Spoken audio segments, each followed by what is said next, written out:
Once you have your yarn ready and you've checked to make sure that the color change is the same spot and you've cut your tails to be identical, then you're going to start with a slip knot.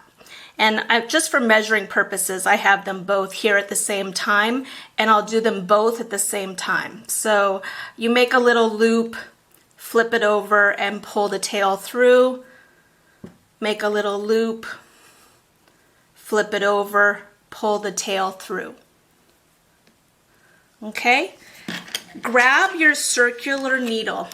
For fingering weight yarn, I like using a US size 1, 1.5, or a 2. And this is a 40-inch cable.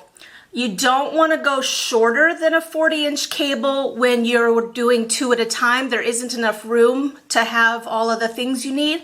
But you can go a little longer, especially if your shoulders are wide or you have very long arms. It may be more comfortable for you when you're pulling out the tail to not have such a short needle.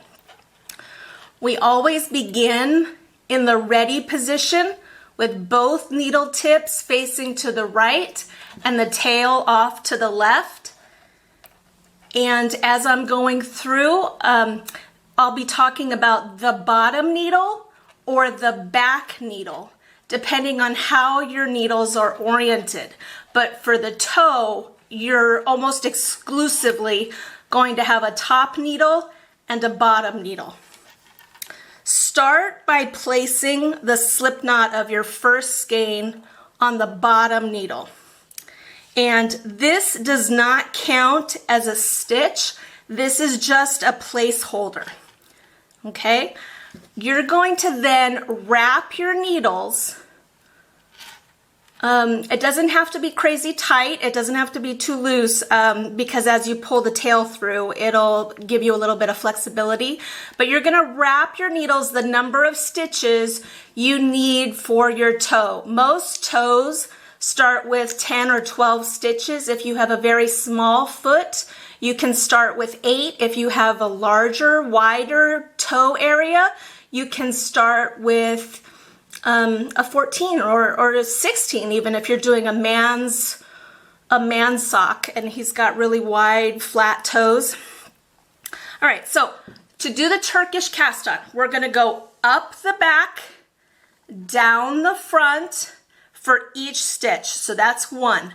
Up the back, down the front, that's 2. I usually do 12 stitches for a woman's size 9 with a rounded toe. So I've got 3, 4, 5, 6, 7, 8, 9, 10, 11, 12. Let's double check. 1, 2, 3, 4, 5, 6, 7, 8, 9, 10, 11, 12. Then I'm going to park the yarn between the needle tips. So it came over the top needle and I parked it between the needle tips. And that's just so that I can start the second sock. Okay, I'm going to take the other strand and I'm going to put my slip knot on next, keeping the orientation of the needles the same so that I have a bottom needle and the knot is on the bottom needle for both socks. And then I'm going to do the same thing, up the back, down the front. So 1, 2, 3, 4, 5, 6, 7, 8, 9, 10, 11, 12. And then I'm going to park my yarn. Okay, so I have 2 socks ready to go. You can put this down and walk away if you need a break, if that was the end of your stress. Once you start, you don't want to stop until after you've done at least 1 full round. All right, it can get very fiddly very fast if you let go. So you're going to want to keep control. Don't let go. I usually hold the yarn in my left hand, but I'll show you both ways.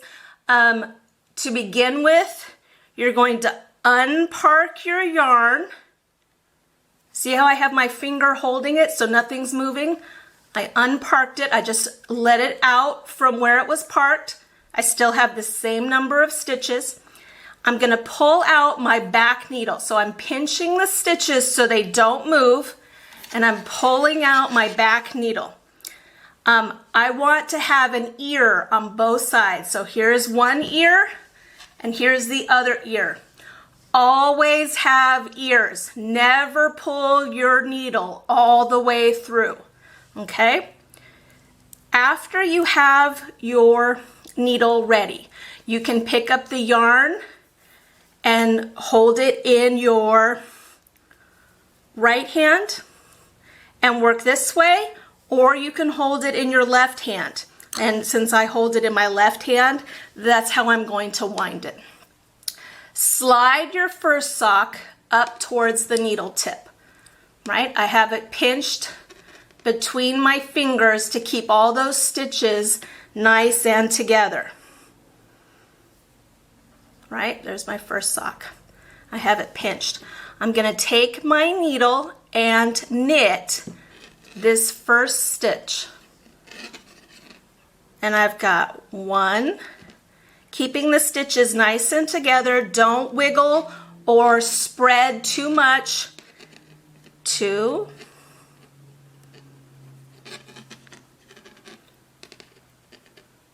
3,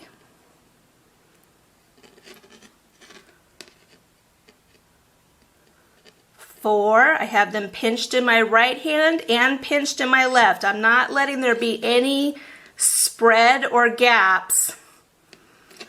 Just enough to get my needle tips in. If you keep spreading your needles apart, you'll be tightening all the stitches on the right, and then you'll have a bunch of loose extra yarn that you'll have to get rid of later. So keeping a nice even tension, finish your 12 stitches. There. So now you can see that there's a little bit of a gap between my yarn and my knot, and that's fine. I have my right stitches done, half the stitches are done. Now I'm going to grab and slide my other sock up. Okay, I'm switching yarns. I dropped the first yarn, and now I'm picking up the second yarn so that I can wind it and work. Okay, if you hold the yarn in your right hand, you'll want to hold the needle tip and then wind the yarn in your right hand. See how I'm unparking it and I've got the yarn in my right hand? I'm gonna knit the first stitch.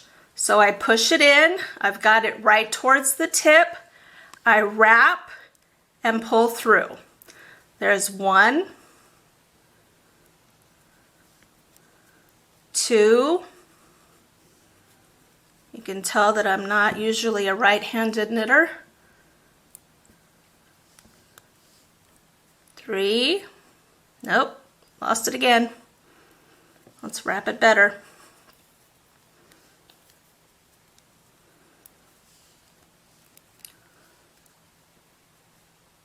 3, split,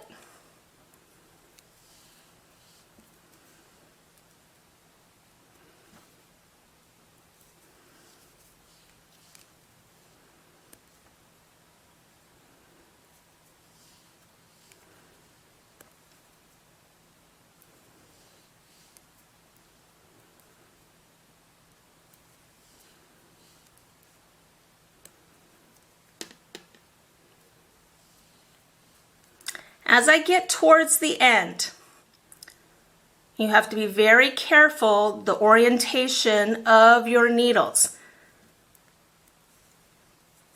When you're working